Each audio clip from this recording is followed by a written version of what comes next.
전 기사 2022년 8월 28일 미얀마 코리아 센터에서 미얀마 다문화 가족 모임이 행복 나눔 바자회를 개최하였습니다. 이날 행사에는 미얀마 다문화 가족 모임의 가족들이 한자리에 모여 각 가정에서 기부한 물품뿐만 아니라 봉제 공장에서 생산한 의류들도 판매가 되었고 각자 필요한 물품을 나누며 후원금 모금을 하였습니다. 바자회 이후 2부 시간에는 가정에서 만든 음식을 나누며 미얀마에 있는 다문화 가정들이 한마음이 되는 시간이 되었습니다. 미얀마 다문화 가족 모임은 지난 2년간 코로나19 확산과 미얀마 정치적 위기로 인해 생활이 어려워진 다문화 가정을 지원하기 위해 노력을 해오고 있으며 2022년부터 미얀마 한글학교와 협력하여 다문화 가정 자녀들의 한국어 교육 및 한국인으로서의 정체성을 확립하는 데 노력을 하고 있습니다. 행사 스케치 영상과 전종민 회장님의 인사말을 보시겠습니다.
다문화 가족 모임이 생긴 지가 한 3년 됐는데 코로나 때문에 모임을 같이 못하다가 이런 자리를 만들었습니다. 앞으로 다문화 가족 모임은 친목을 도모해서 이런 바자회라든지 야외라든지 이런 행사를 자주 가질 예정입니다.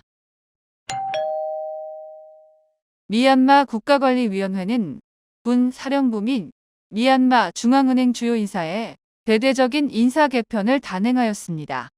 2022년 8월 19일 미얀마 국가관리위원회는 중앙은행 딴니엔 총재와 윈또 부총재, 신라인 연방정부청 장관, 키니 이민인구부 연방장관 해임을 허용하였습니다.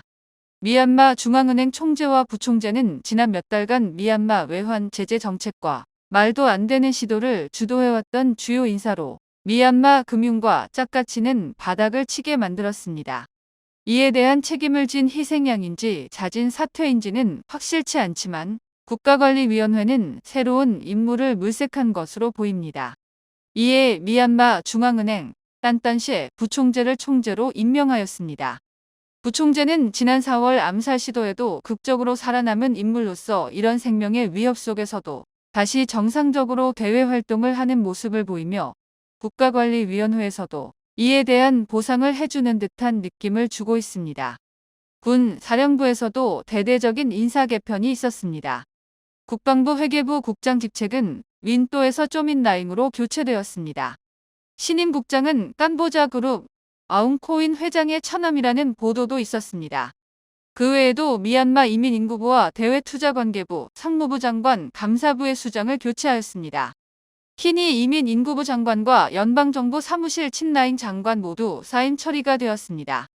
신임 이민인구부 장관직에는 민찌아잉 전 노동부 장관을 임명하고 신임 노동부 장관직은 꺼인산으로 임명이 되었습니다. 신라잉은 공보부 장관으로 임명이 되었다가 연방정부 사무실 장관으로 강등이 되고 이번에는 아예 직위 해제가 되어 정권에서 밀려난 것으로 보고 있습니다. 이에 대해 미얀마 네티즌들은 여러 가지 음모론들을 제시하며 그중 인기 있었던 음모론 중 하나는 유스피 부위원장 겸 미얀마 이민인구부 장관인 키니는 앞으로 다가올 재선거를 앞두고 인구 통계학적 데이터를 활용하여 선거 준비를 하기 위함이라는 것이 있었습니다. NLD 정권부터 활발하게 활동해오던 아웅 나잉우 대외투자관계부 장관은 상무부 장관으로 임명이 되고 이 자리는 감사총장으로 있었던 깐쪼가 신임 대외투자관계부 장관으로 임명되었습니다. 기타 연방공무원위원회와 네피도위원회, 미얀마 전역주지사 인사 변경도 있었습니다. 국방부에서도 꺼친주를 관할하는 북부사령부, 온주와 꺼인주를 관할하는 남동부 사령부, 샨주를 관할하는 중부사령부 사령관이 변경되었다고 합니다. 국가관리위원회는 미얀마 유엔 특사 비공개 회담 내용을 공개하였습니다. 공개된 내용을 보면 미나옹 훌라잉 위원장은 회담 대부분에서 유엔에 대해 비난을 하며 미얀마 국정 운영에 대한 일방적인 비난을 이해할 수 없다는 입장을 고수하며 이 문제를 우선적으로 해결해야 할 것이라고 밝혔습니다. 위원장은 그녀가 싱가포르에서 양권에 아무 문제 없이 도착했다는 것이 미얀마 상황이 안정적이라는 것을 보여주는 것이라는 발언도 하였다고 합니다.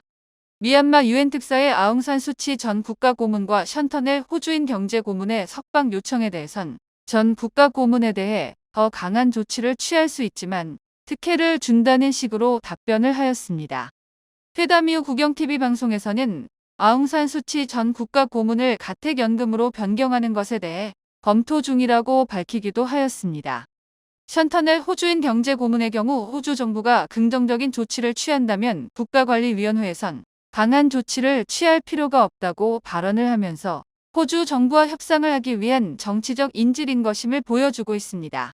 로힝야 난민 송환에 대한 문제에 대해선 미얀마 유엔 특사가 로힝야라는 단어를 언급하지 않았다고 밝히기도 하였습니다.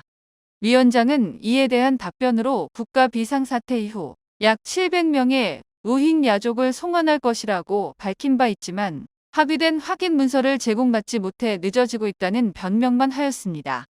이번 미얀마 유엔 특사의 방문으로 많은 시민사회단체에서는 비난을 하고 있습니다. 하지만 단순히 방문을 한다고 해서 결과를 도출할 수 있는 문제도 아니며 최소 몇 달은 지켜봐야 할 것입니다.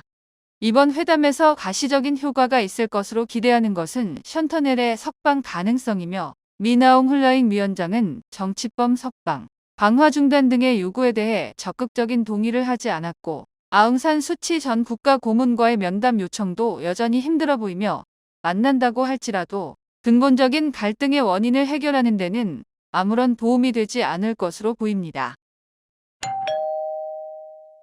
사가잉 지역 야다나본 다리에서 국방부 군인들이 버스 회사 직원들을 구금하고 통행 제한 명령을 하였다고 합니다. 버스 운행 중 국민방위군 대원이 탑승했다는 사실을 알고 신고를 하였으며 이에 군인들은 다리를 폐쇄하는 조치를 내렸다고 보도를 하였으나 이후 보도에서는 버스 회사 직원의 말을 인용하여 운전기사가 버스에 탑승하고 있었던 직원 3명과 함께 같이 체포가 되었으며 신고를 할 방법도 없었다고 밝히며 운전기사가 신고한 것이 아니라는 것을 정정하였습니다. 군인들은 모든 승객들을 억류하였지만 당일 석방 조치가 되었다고 합니다. 이번 사건 이후 지난 8월 19일 모뉴와 검문소에서 양곤발, 사가잉 예우 타운시팽 버스를 수색하여 총기류와 총알을 적발하였다고 합니다. 무기들은 사운드박스와 냉각기에 숨겨져 있었으며 적발 이후 운전기사와 승무원 2명, 양곤 사무실 관리자와 직원 2명도 구금 조치를 하였다고 합니다. 이후 이 지역을 통행하는 버스 5대에 대해 추가 검문 검색을 강화하였다고 합니다. 국가관리위원회에서는 모든 시외버스 업체의 탑승객에 대한 이름, 신분증 번호, 주소, 전화를 기입할 것을 명령하며 시외 버스 통행에 대한 검문 강화를 시도하고 있습니다. 양권에서 미찌나로 여행을 했던 탑승객 중 1명은 자신이 체류할 주소까지 버스 회사에 보고를 해야 했다고 밝히기도 하였습니다. 2022년 8월 19일 미얀마 태국 국경 미야와디 국경무역 게이트가 재개하였다고 합니다. 하지만 미야와디 지역 트럭 운전기사의 말에 따르면 국경무역 게이트 재개장 이후에도 트럭 통행 시 3월만 검문 검색을 받아야 하기 때문에 트럭 운행에 어려움이 있다고 합니다. 또한 꽃가래 타운십을 연결하는 주요 도로는 계속 차단이 되었으며 일부 공무원들은 생명의 위협을 느끼고 고향으로 돌아와 집 밖에도 나오지 않고 지낸다고 합니다. 지난 8월 18일 오전 아시아 고속도로 미야와디 꽃가래 도로 구간에서 교전이 발생하면서 화물 트럭들이 대피를 하고 군인 검문 검색이 강화되면서 도로 통행이 폐쇄되었습니다. KNU 산하부대인 코브라 콜럼과 연합군들은 꺼인주 미야와디 타운십 남부에 주둔한 국방부를 공격하면서 시작이 되었으며 군인 6명을 사살하고 부상 21명, 체포 2명, 대원 3명 부상이라고 주장하였습니다.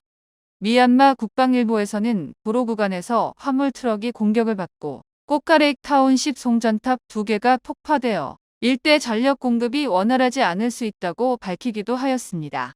국방부에서는 이 두 공격들이 KKO와 국민방위군의 소행이라고 비난을 하였습니다.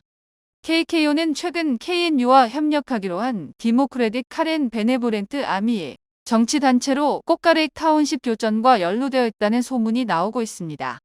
국방부는 이에 반격을 하며 공습과 포격을 계속하였다고 하며 미야와디 타운십 거주민의 말에 의하면 아침에 전투기 공습 소리가 들렸다고 합니다. 항상 그렇지만 모든 사상자 숫자는 한쪽에서만 주장하는 내용이며 사실 확인은 안 되고 있습니다.